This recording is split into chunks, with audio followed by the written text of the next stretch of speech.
Let's talk about cryptocurrencies. I guess people know how expensive it is to live in Vancouver, and they need a way to make money quickly.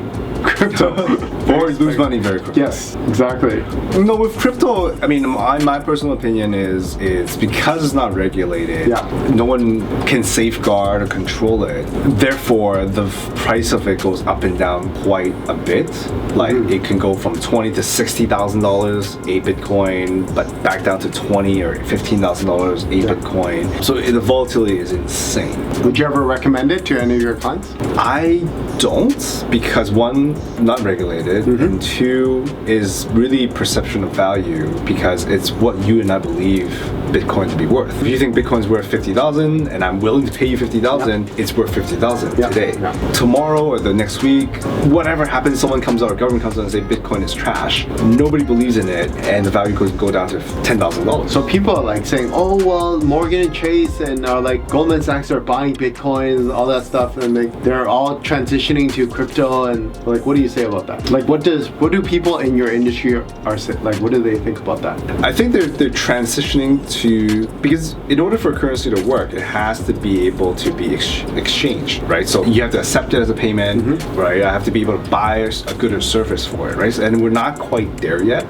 So I believe that with JP Morgan or Goldman Sachs or all these other big institutions adopting or trying to adopt it, we're moving in that direction, right? So at some point, I believe, whether it's Bitcoin or some other form of cryptocurrency, will possibly be a exchange method. Whether it's Bitcoin or something else, I don't know. It could be easily a government come out with their own cryptocurrency, right? So Bitcoin may or may not be the it. Right, so that's the question. That's why if I never invest into crypto myself, I never encourage my clients to invest into crypto, just because of the things I've mentioned. Until I see more clarity, I see more certainty. I know that then, the argument would be, well, by the time you see certainty, it's already too late, but I'm more conservative. It's more like speculative at this time. At this time, I believe so. Yeah, and then so like I invested in crypto too. I lost a bunch of money, like not too much, but what I believe in is diversification and asset allocation, which we'll talk about next. So like I heard like, okay, you want to invest a majority of your portfolio, your money, into more safer conservative stuff, and then maybe a tiny percentage you can invest in speculative stuff like crypto or whatever, right?